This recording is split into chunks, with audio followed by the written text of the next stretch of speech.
इश्क वाला। जानवी उनके कैबिन का दरवाज़ा खटखटाती है और डॉक्टर सुधीर के कहने पर अंदर चली जाती है। डॉक्टर सुधीर सामने की चेयर पर बैठे हुए थे और जब उनकी नज़र जानवी पर पड़ती है तो वो मुस्कुराकर कहते हैं, आओ जानवी बैठो। जानवी आकर उनके सामने की चेयर पर बैठ जाती है और उनसे कहती है, डॉक्टर वो मैं यहाँ का बिल। इससे पहले कि जानवी आगे कुछ कहती, डॉक्टर सुधीर बोल पड़ते हैं, जानवी आपकी दादी का ऑपरेशन अगले सोमवार को होगा। जानवी को उनकी बात समझ नहीं आती तो वो नासमझी में उनकी ओर देखती है और पूछती है, मैं कुछ समझी नहीं, आपने तो कहा था कि पहले मुझे सारे बिल पे करने होंगे ना, उसके बाद ही आप।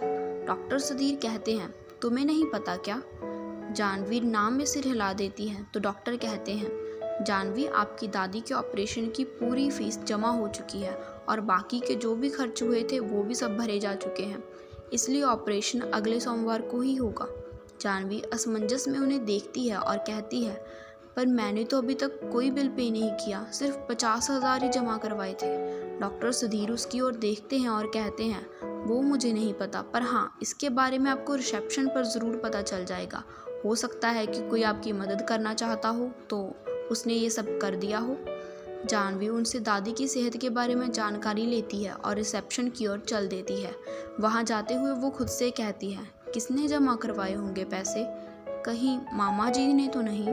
वो अभी आए हुए थे, यहाँ पक्का उन्होंने ही करवाए होंगे।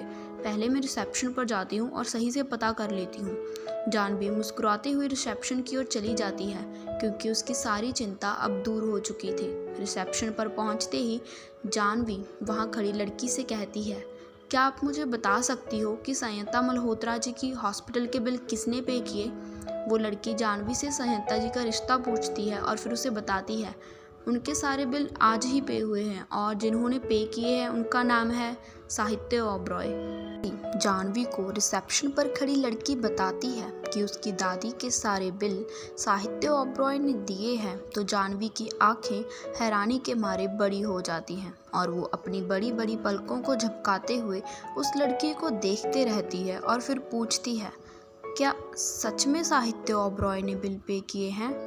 वो लड़की हाँ में सिर हिलाती है तो जानवी वहाँ से चली आती है और हॉस्पिटल से बाहर निकलते ही वो खुद से कहती है, मेरे सारे बिल उन्होंने पे किए हैं, पर कैसे? उन्हें कहीं पता तो नहीं चल गया कि मैं जेहान नहीं जानवी हूँ? पर उन्हें कैसे पता चल सकता है?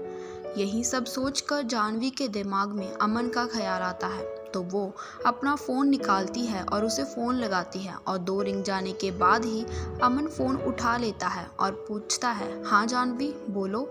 जानवी झट से अमन को सारी बात बता देती है और उसकी बात सुनने के बाद अमन कहता है, तो इसलिए सर मुझसे पूछ रहे थे, पर जानवी मुझे नहीं लगता कि उन्हें तुम्हारे बारे में कुछ भी पता चला होगा, उन्होंने जेहान समझकर ही तुम्हारी मदद की है।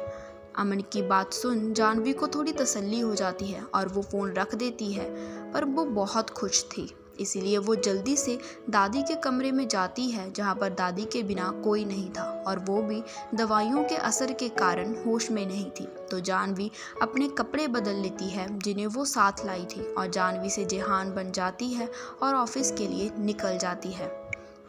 जानवी आज बहुत खुश थी और उसके चेहरे पर इस खुशी की वजह था साहित्य।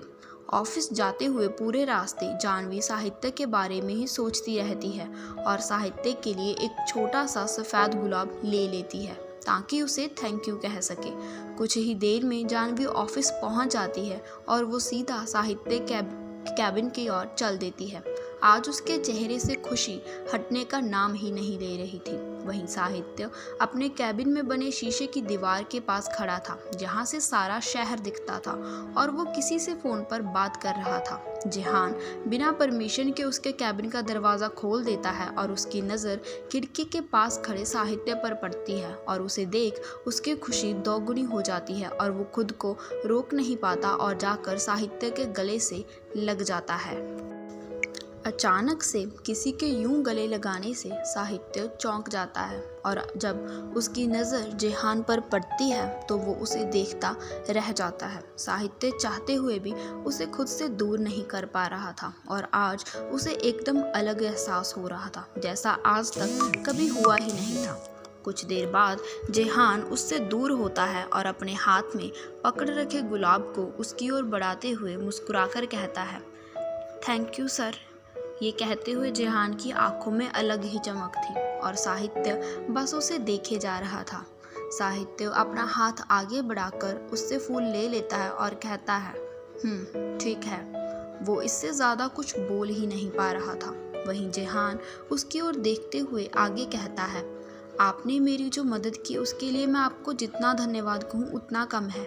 आप नहीं जानते आपने मेरे लिए क्या किया है। मेरी दादी के बिना मेरा इस दुनिया में कोई भी नहीं है और अगर उन्हें पता कुछ हो जाता तो मैं कभी खुद को माफ़ नहीं कर पाता। पहले मुझे लगा था कि आप जैसा पत्थर दिल कोई भी नहीं है, पर नहीं, आप सबसे अच्छे हो और उस दिन मैंने आपसे बहुत गंदे तरीके से बात की थी ना, उसके लिए सॉरी। इतना कहकर जेहान अपने कानों को पकड़ लेता है और वहीं साहित्य मंत्रमुग्ध सा होकर उसकी बातें सुन रहा था और उसके कानों में यही बार बार गूंज रहा था, आप सबसे अच्छे हो। जेहान दोबारा सॉरी बोलता है। उसे लगा था कि शायद साहित्य ने उसे माफ़ नहीं किया और उसकी आवाज़ सुन साहित्य होश में आता है और कहता है, तुम जा सकते हो। ये कहकर साहित्य दूसरी ओर देखने लग जाता है। जेहान उसके केबिन से बाहर आ जाता है और खुद से कहता है, ठीक है, तुम जा सकते हो। कम से कम एक बार स्माइल तो दे देते। नहीं, वो तो अकड़ू ही रहेंगे, पर कोई बात नहीं, आज उन्हें सब माफ़ है। ये कहकर जेहान वहाँ से चला जाता है और अपने काम में लग जाता है। वहीं कैबिन के अंदर साहित्य अपनी कुर्सी पर बैठ जाता है और अपना सिर पीछे की ओर टिका लेता है और आंखें बंद कर लेता है, पर उसके सामने बार बार वही सीन चल रहा था जब जेहान ने उसे गले से लगाया था। साहित्य झट से अपनी आंखें खोलता है और खुद से कहता है, ये मुझे क्या हो रहा है? मैं क्यों बार बार उस लड़के के बारे में सोच रहा हूँ? कहीं जो अंश कहता है वो सच तो नहीं? कहीं मैं जेहान को नहीं, ऐसा कुछ नहीं है। ये सब बस अंश की बकवास का नतीजा है और कुछ नहीं। मुझे इस सब से ध्यान हटाना ही होगा और जितना हो सके जेहान से दूर रहना होगा और इसके लिए मुझे खुद को अपने काम में बिजी रखना होगा। यही एक तरीका है। ये कहकर वो अपना लैपटॉप खोल लेता है और अपने काम में लग जाता है। साहित्य अपनी ही उलझन में था। उसे कुछ समझ नहीं आ रहा था कि उसके साथ ये सब क्या हो रहा है और इस सब को वो अंश के दिमाग की उपज कहकर काम में लग जाता है। ऐसे ही ये पूरा दिन निकल जाता है और रात के समय जब साहित्य वहाँ से जाने लगता है तो उसका ध्यान जेहान के दिए सफ़ेद गुलाब पर पड़ता है और उसके चेहरे पर बहुत ही बिल्कुल छोटी सी स्माइल आ जाती है और वो हाथ आगे बढ़ाकर उसे उठा लेता है और अपने साथ लेकर वहाँ से चला जाता है। वहीं पूरे दिन काम करने के बाद जानवी बहुत थक जाती है और रात को हॉस्पिटल में दादी के पास ही रुक जाती है। काफ़ी देर तक वो दोनों आपस में बातें करते रहती हैं और जानवी दादी से कहती है, दादी आपको पता है डॉक्टर ने कहा है कि अगले सोमवार को आपका ऑपरेशन कर देंगे और उसके बाद आप बिल्कुल ठीक हो जाओगे। दादी हल्का मुस्कुरा कर देती है और कहती है, अच्छा गुड़िया, पर अगर दादी ठीक ना हुई तो? जानवी जल्दी से उनके मुंह पर हाथ रख उन्हें चुप करा देती है और कहती है, आप ऐसी बातें मत करो, आपको कुछ नहीं होगा। अगर आपको कुछ हुआ तो आपकी ये गुड़िया अकेली इस दुनिया में क्या करेगी?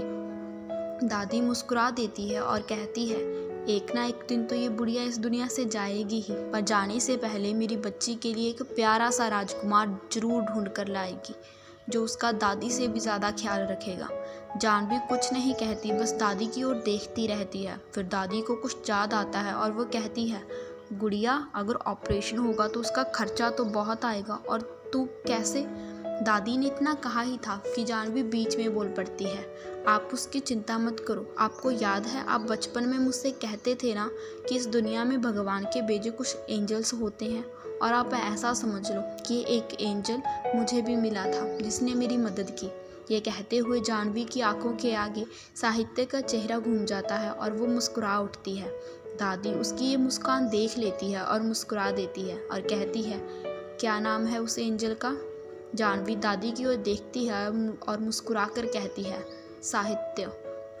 दादी प्यार से जानवी के गाल पर हाथ रखती है और कहती है, नाम तो बहुत अच्छा है, पर एक बात पूछूं? जानवी हाँ में सिर हिलाती है तो दादी प्यार से कहती है, क्या मेरी गुड़िया पसंद करती है उस एंजल को? जानवी दादी के ऐसा कहने से पहले तो चौंक जाती है और फिर झट से अपना सिर ना में हिला देती है। नहीं दादी, मैंने उनके बारे में ऐसा कभी नहीं सोचा। वो बहुत अच्छे हैं, पर मैंने कभी भी उनके लिए ऐसा कुछ नहीं सोचा। हाँ, थोड़े अकड़ू हैं पर दिल के अच्छे हैं। और दादी, मेरा और उनका कोई मेल नहीं है। दादी हल्का हंस देती है और कहती है, बेटा, अक्सर कहानियाँ बेमेल रिश्ते से ही शुरू होती हैं और क्या पता आगे चलकर तुम उन्हें पसंद करने लग जाओ।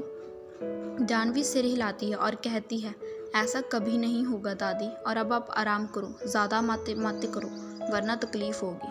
दादी हाँ में सिर हिलाती है और आंखों को बंद कर लेती है और दवाइयों के असर के कारण जल्दी ही वो सो भी जाती हैं। पर वहीं दादी की बातें सुन जानवी की नींद उड़ चुकी थी। वो उनकी कई बातें सोचने लग जाती है और यही सोचते सोचते कब उसकी आंख लग जाती है उसे पता ही नहीं चलता।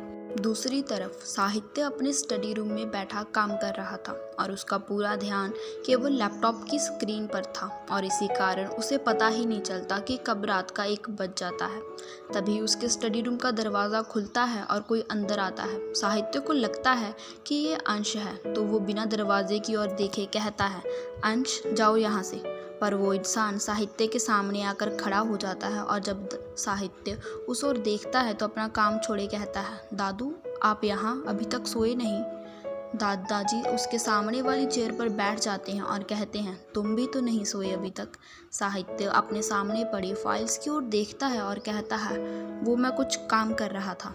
दादाजी हाँ में सिर हिला देते हैं और कहते हैं, साहित्य बेटा, हमारी बात मान लो। साहित्य नासमझी में उन्हें देखता है और कहता है, कौन सी बात दादू? दादाजी गहरी सांस छोड़ते हुए कहते हैं, शादी करने की बात। देखो, अभी कुछ दिनों में तुम पूरे 29 साल के हो जाओगे और ज़िंदगी का क्या भरोसा हम कब तक हैं या नहीं, और मरने से पहले हम तुम्हारी शादी होते हुए देखना चाहते हैं। साहित्य उनके हाथ पर अपना एक हाथ रखता है और कहता है, आप ऐसी बात क्यों कर रहे हो? और आप जानते हो मेरा इस शादी वादी में कोई इंटरेस्ट नहीं है, और माँ को क्या मिला था शादी कर मिस्टर ओबरॉय से? साहित्य, अब हम कैसे समझाएं तुम्हें कि हर शादी में ऐसा नहीं होता है बच्चे। दादाजी उसे समझाते हुए कहते हैं, पर वहीं साहित्य कहता है, पर ऐसा नहीं होगा, उसकी क्या कोई गारंटी है दादू? दादाजी कुछ नहीं कहते क्योंकि उनके पास साहित्य की बात का कोई जवाब नहीं था। फिर साहित्य के दिमाग में रागिनी का ख्याल आता है तो वो कहता है, मैं आपको बताना भूल गया था, मैं मिस रागिनी से मिला था और वो भी शादी के लिए तैयार नहीं है। दादाजी कुछ सोचकर कहते हैं, कौन रागिनी? साहित्य उनकी ओर देखता है और कहता है, आपके दोस्त की पोती रागिनी, जिससे मिलने के लिए मुझे भेजा था आपने। दादाजी उसे देखते हुए कहते हैं, पर उसका नाम रागिनी नहीं, स्नेहा है। और वो तुमसे कब मिली? मुझे अच्छे से याद है, किसी कारण वो तुमसे मिलने जा नहीं पाई थी तो उसने फ़ोन कर मुझसे माफ़ी मांगी थी। और मुझे याद है, मैंने तुम्हें इसी बारे में बताने के लिए फ़ोन किया था, पर तुमने फ़ोन उठाया ही नहीं। दादाजी की बात सुन साहित्य समझ नहीं पा रहा था कि अगर उस दिन उनकी भेजी लड़की वहाँ नहीं आई थी तो वो कौन थे जिससे वो मिला था।